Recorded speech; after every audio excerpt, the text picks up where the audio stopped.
आई coverage रहस्य की खोज।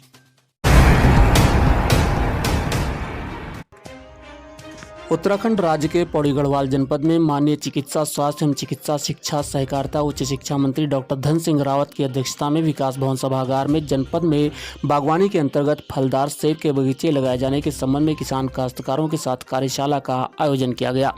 इसमें इंडो डच हॉर्टिकल्चर के निदेशक सुधीर चड्डा व कोऑपरेटिव फेडरेशन तथा कोका कोला के प्रतिनिधियों द्वारा उपस्थित किसानों काश्तकारों को सेब की बागवानी के नए मॉडल के बारे में अवगत कराया गया।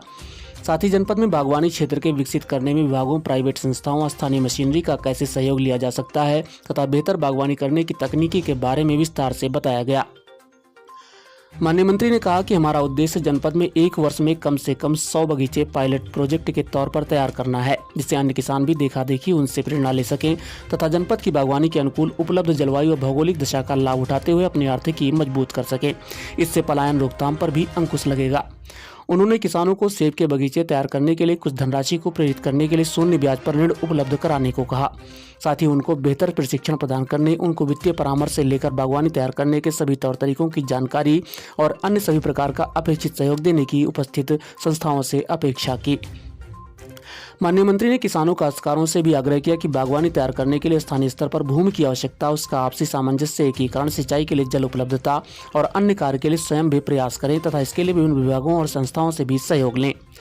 माननीय मंत्री ने मुख्य विकास अधिकारी और मुख्य उद्यान अधिकारी को निर्देशित किया कि वे इस बात का ध्यान रखें कि किसानों को दी जाने वाली विभिन्न प्रकार की सब्सिडी केवल वास्तव में खेती किसानी करने वाले किसानों को ही इसका लाभ मिले।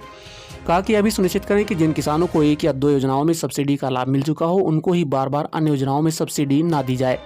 साथ ही पूर्व में पॉली हाउस तथा कृषि बागवानी के संबंध में दी गई सब्सिडी से कौन कौन किसान वर्तमान में भी काम कर रहे हैं, कौन नहीं, इसका भी सत्यापन करवाएं ताकि उन लोगों को किसी भी तरह की सब्सिडी ना मिले जो वास्तव में किसानी तो करते नहीं, केवल सब्सिडी के लिए आवेदन करते हैं।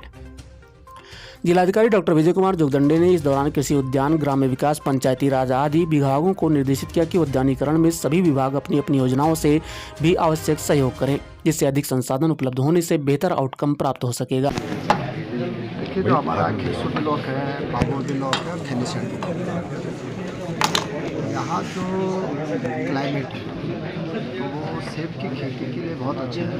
और मैं आज चड्डा जी को धन्यवाद देना चाहता हूँ, एप्पल मिशन को भी, कि मेरे बुलाए पे आज आए थे और हम इस साल कोका कोला की CSR से और चड्डा जी की कंपनी की तरफ से 100 बगीचे लगाने का हमने टारगेट दिया है। कोई भी किसान उसमें अप्लाई कर सकता है और कोऑपरेटिव विभाग उसको 0% पे जो है 1.5 या 2 लाख रुपये जो भी लेना चाहेगा उसको दे देगा। और आज जिलाधिकारी CDS और हमारे जिला पंचायत के अध्यक्ष सब लोग हम यहाँ पे हैं। मैं कह सकता हूँ कि पौड़ी ज़िले में एक हम नई शुरुआत कर रहे हैं, क्योंकि उत्तरकाशी में तो काफ़ी बगीचे लगे हैं, हमारे नैनीताल ज़िले में भी बहुत बगीचे लगे हैं, चंपावत में भी काफ़ी बगीचे लगे हैं, हमारे चक्रोता बेल्ट में भी बहुत बगीचे लगे हैं।